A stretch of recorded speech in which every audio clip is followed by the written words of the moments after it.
Kalau saya sendiri pribadi, mau Habib itu turunan Nabi atau tidak, kalau salah ya kita koreksi, tidak apa-apa. Tetapi yang lebih dari itu, kemudian ternyata muncul klaim-klaim bahwa Republik Indonesia itu ada karena Habib.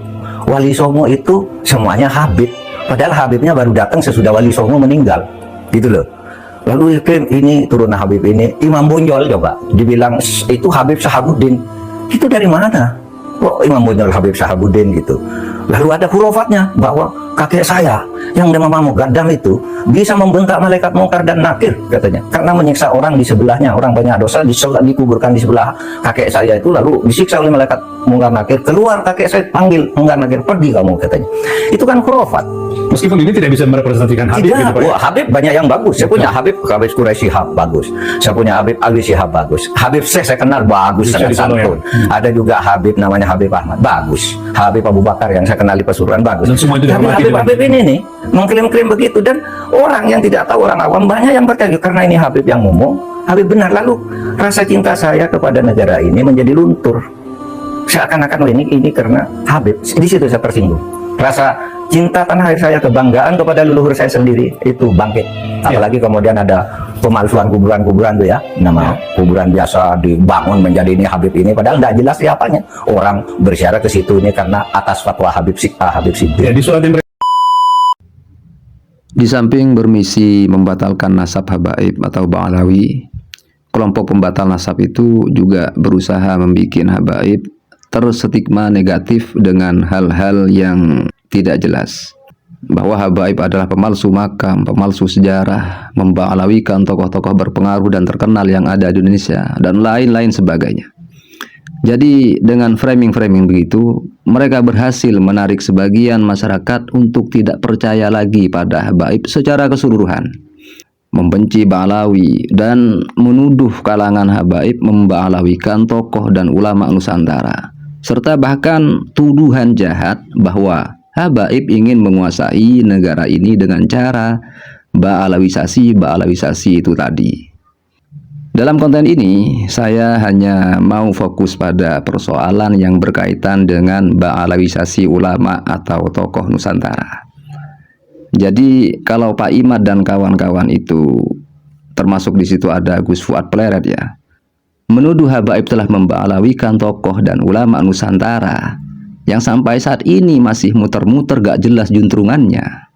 Siapa yang sebenarnya pemalsu makam, Ba'alawisasi makam, dan Ba'alawisasi tokoh dan ulama Nusantara? Itu siapa? Apakah benar-benar dari pihak habaib yang melakukannya? Atau justru malah yang bukan habaib? Atau kata mereka itu adalah orang pribumi itu sendiri? Atau malah dari kedua belah pihak? Bahkan kalau merujuk informasi dari Nyai Radelinawati, Ba'alawisasi makam itu justru dilakukan oleh sebagian dari kiai-kiai dan gus-gus kita sendiri yang ingin leluhurnya dikenal sebagai habaib. Begitu. Kembali soal Ba'alawisasi terhadap tokoh atau ulama Nusantara.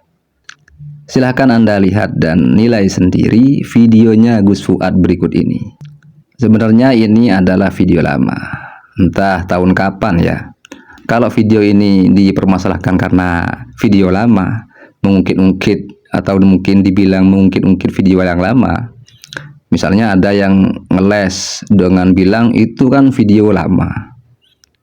Jadi jawabannya, memangnya kelompok pembatal nasab itu nggak pakai sumber-sumber video lama untuk menjatuhkan kalangan habaib. Iya, Ahmad Habsyi itu menjadi populer kan dengan guru sekumpul. Maka saya yakin guru sekumpul itu ala terus. Tidak mungkin orang punya kedudukan setinggi itu kecuali dia seorang habib. Tidak mungkin dia bukan habib. Loh. Anaknya Sutono ya nggak bisa. Karena ada syarat khusus toh kayak gitu. Untuk menyatukan diri dengan Rasulullah itu yang paling cepat kan ya kalau jasanya membawa jasanya Rasul kan. Nah makanya yang bisa sampai kayak gitu itu pasti habib. Nah gimana? Apakah kata-kata dari Gus Fuad Pleret di video itu bukan sebuah klaim kalau guru sekumpul adalah habaib? Mengklaim kalau guru sekumpul adalah habib dari marga Al-Idrus Ba'alawi. Gimana? Bukankah kalimat-kalimat seperti yang disampaikan Gus Fuad itu adalah sebuah klaim? Jadi dengan tampak hanya berdasarkan keyakinan, lalu dengan tegas serta meyakinkan, Gus Fuad mengatakan bahwa guru sekumpul adalah Habib. Padahal jelas sesuai keterangan dari Robitoh Alawiyah, kalau nggak salah tahun 2000-an silam ya, dan itu ada suratnya. Ini ada konten YouTube yang pernah membahasnya, bahwa guru sekumpul bukanlah Habib, bukan keturunan Ba'alawi. Ini sudah diklarifikasi lama oleh Robitoh Alawiyah, dan ini sudah masyhur bahwa guru sekumpul bukanlah habaib, bukan bagian dari Ba'alawi. Tapi memang ada pihak yang mengatakan kalau guru sekumpul itu termasuk Habib atau Ba'alawi, tapi bukan dari pihak habaib yang mengatakan seperti itu. Ini buktinya.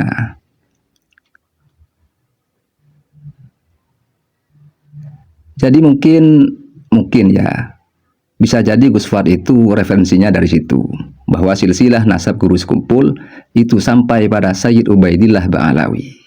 Mungkin seperti itu. Nah, maksud saya di sini adalah ketika ada oknum Habib mengatakan bahwa tokoh ini adalah Habib, ulama ini adalah Habib, bahkan pahlawan ini adalah Habib, kita jangan langsung mengatakan bahwa itu hanya ngaku-ngaku atau klaim-klaim yang tidak berdasar, sampai membenci dan mencaci maki oknum Habib itu. Bahkan semua Habib kena. Terutama yang jadi sasaran saat ini adalah Habib Lutfi bin Yahya.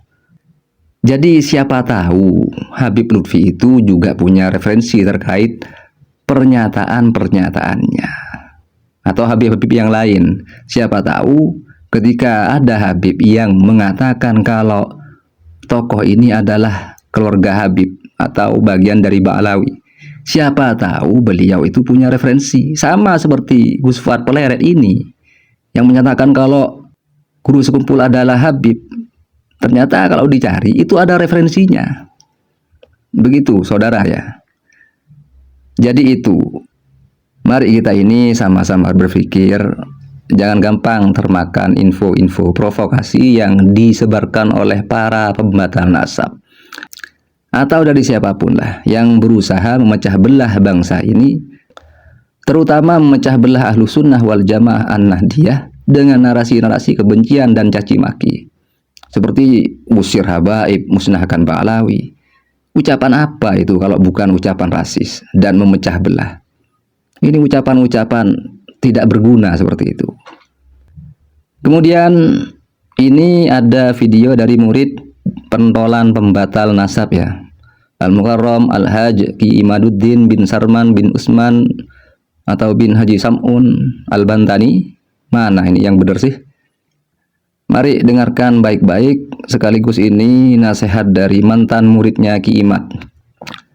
Kalau saya bilang ini sebagai pelajaran bagi kita agar jangan mudah terprovokasi. Yang awalnya itu katanya ilmiah, tapi akhirnya kok sering bernarasi memecah belah. Datang ke panggung-panggung hanya yang dibahas bicara nasab terus. Kejelekan-kejelekan Habib yang dibahas, padahal kejelekan-kejelekan tersebut ya belum jelas, belum tentu itu kejelekan dan kesalahan. Terus mungkin ada yang bertanya, kenapa konten ini menampilkan videonya Bapak Profesor Mahfud MD? Jawabannya, ya siapa tahu beliau itu juga mau lihat konten ini, sekalian nambah durasi ya. Tapi yang jelas video Profesor Mahfud MD tersebut bisa dikaitkan dengan maksud saya. Assalamualaikum warahmatullahi wabarakatuh. Pada video ini saya sampaikan dengan sesingkat-singkatnya teruntuk guru kami Kiai Haji Imaduddin Usman Al-Bantani. Kiai Haji Imaduddin Usman Al-Bantani kami minta untuk tidak lagi mengajarkan kami sebagai murid agar membenci, tidak lagi mengajarkan kami untuk mencaci maki sesama umat muslim. Karena pada dasarnya sungguhnya orang muslim dengan muslim yang lain itu adalah saudara. Teruntuk Kiai Haji Imaduddin Usman Al-Bantani, saya memutuskan untuk memutuskan hubungan dengan Anda. Dan terima kasih sudah mengajarkan kami kebencian. Terima kasih sudah mengajarkan kami untuk merasa diri lebih hebat. Terima kasih sudah mengajarkan kami untuk merasa diri lebih mulia. Terima kasih sudah mengajarkan kami bagaimana cara, trik untuk membatalkan nasab seseorang. Terima kasih sudah mengajarkan kami membenci sesama muslim. Terima kasih sudah mengajarkan kami untuk dengan mudahnya membatalkan nasab orang lain. Namun sayang, baik kami tidak akan mentaati, menuruti sesuatu hal yang dilarang oleh agama ini. Membenci terhadap sesama muslim itu adalah larangan daripada agama kami. Lewat lisan baginda Nabi SAW, wahyu dari Allah Subhanahu wa Ta'ala. Merasa diri paling hebat, merasa diri paling mulia itu larangan di dalam ajaran kami. Merendahkan orang lain, menghina orang lain, itu bukan ajaran daripada baginda Nabi Muhammad SAW. Kami berharap Anda untuk segera bertobat, memohon ampun kepada Allah Subhanahu wa Ta'ala dengan rendah hati. Wahai yang mulia, yang terhormat Kiai Haji Imaduddin Utsman, segeralah kembali kepada jalan yang benar untuk merasa diri tidak lebih hebat, tidak lebih mulia. Sebagaimana yang diajarkan oleh Anda kepada kami, bahwasanya air tidak akan pernah mencari tempat yang tinggi, akan tetapi air itu akan selalu mencari tempat yang rendah. Sebagaimana ilmu itu tidak akan pernah menempel pada diri seorang yang takabur, pada diri seorang yang angkuh, pada diri orang yang selalu merasa dirinya lebih hebat, lebih pintar. Akan tetapi ilmu akan selalu turun pada diri seseorang yang merendah hatinya, pada diri seseorang yang selalu merasa hina, tidak merasa lebih baik daripada manusia-manusia yang lain. Wallahuminkum. Wassalamualaikum warahmatullahi wabarakatuh.